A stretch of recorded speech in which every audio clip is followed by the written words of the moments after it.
Shalom jemaat Tuhan dan pendengar Bread Life yang setia. Batas antara kata mau dan dapat memang tidak mudah dilihat, dan biasanya kita tidak terlalu memperhatikan apabila seseorang berbicara dengan menggunakan kata mau atau dapat, walaupun artinya bisa sangat berbeda. Ada suatu peristiwa yang tercatat dalam Alkitab ketika Tuhan Yesus dimintai tolong untuk menyembuhkan orang sakit. Yang pertama, seorang yang sakit kusta datang kepada Yesus dan sambil berlutut di hadapannya ia memohon bantuannya. Katanya, "Kalau engkau mau, engkau dapat mentahirkan aku." Itu dalam Markus 1 ayat 40. Ada peristiwa kedua. Yesus berkata kepada ayah anak itu, "Sudah berapa lama ia mengalami ini?" Jawabnya, "Sejak masa kecilnya. Dan seringkali roh itu menyeretnya ke dalam api ataupun ke dalam air untuk membinasakannya. Sebab itu, jika engkau dapat berbuat sesuatu, tolonglah kami dan kasihanilah kami." Itu di Markus 9 ayat 21 dan 22. Ya, persamaannya dalam kedua peristiwa tersebut itu kedua-duanya, baik orang kusta maupun orang yang kemasukan roh jahat, bermaksud untuk memohon kesembuhan dari Tuhan Yesus. Perbedaannya, yang satu memohon dengan berkata, "Kalau engkau mau, engkau dapat mentahirkan aku." Sedangkan yang satu lagi berkata, "Sebab itu jika engkau dapat berbuat sesuatu, tolonglah kami dan kasihanilah kami." Ya, reaksi Yesus sangat berbeda atas permohonan kesembuhan tersebut. Reaksi yang pertama itu waktu dia ngomong "kalau engkau mau", itu tergerak, maka tergeraklah hatinya oleh belas kasihan. Lalu ia mengeluarkan tangannya menjamah orang itu dan berkata kepadanya, "Aku mau, jadilah engkau tahir." Itu dalam Markus 1 ayat 41.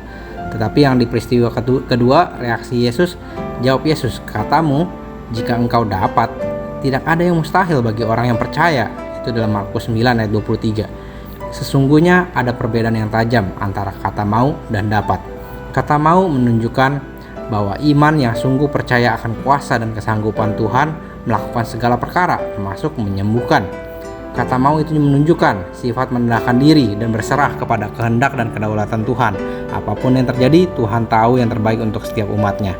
Ya, kata mau juga menunjukkan sungguh-sungguh bersandar kepada Yesus dan anugerahnya yang besar bagi setiap orang percaya. Yesus sendiri di Getsemani menjelang kematiannya di kayu salib telah memohon kepada Bapa. Ya, dia bilang, "Ya Bapa, tidak ada yang mustahil bagimu. Ambillah cawan ini daripadaku, tetapi janganlah apa yang aku kehendaki, melainkan apa yang engkau kehendaki." Itu di Markus 14 ayat 36. Sedangkan kata dapat menunjukkan iman yang kurang percaya dan meragukan kasih dan kuasa Tuhan, mempertanyakan gitu ya. Orang ini mempertanyakan kemampuan Tuhan, bukan kemauan Tuhan. Ya, kata dapat itu menunjukkan permohonannya itu ditujukan kepada manusia biasa, bukan kepada Yesus yang Allah yang Maha Kuasa. Ya, dari peristiwa tersebut Tuhan Yesus mengajarkan kita beberapa hal. Yang pertama, Yesus menyembuhkan baik penderita sakit kusta maupun orang yang memasukkan roh jahat yang kurang percaya. Tuhan tidak pernah menolak siapapun yang datang kepadanya. Tangannya selalu terbuka. Hendaknya pelayanan dan kebaikan kita tidak hanya ditujukan kepada orang yang dalam keluarga saja atau di dalam gereja saja, tetapi juga kepada sesama manusia. Ya, jangan pernah sedikit pun meragukan kasih dan kuasa Tuhan Yesus. Mujizatnya masih ada. Sebab dia berkata, tidak ada yang mustahil bagi orang yang percaya. Terus percaya kepada Tuhan. Ya, yang ketiga itu, doa adalah jembatan untuk mengalami pertolongan Yesus, pertolongan Tuhan atas setiap masalah dan beban hidup manusia. Hendaknya kita terus senantiasa berdoa bagi mereka yang memerlukan pertolongan Tuhan agar mujizatnya dinyatakan dan namanya dimuliakan. Jemaat Tuhan dan pendengar Bread Life yang setia, Tuhan Yesus juga bertanya kepada kita semua, maukah engkau melayani? Bukan dapatkah engkau melayani? Kalau kita mau, dia akan memampukan kita untuk melayani seturut panggilannya.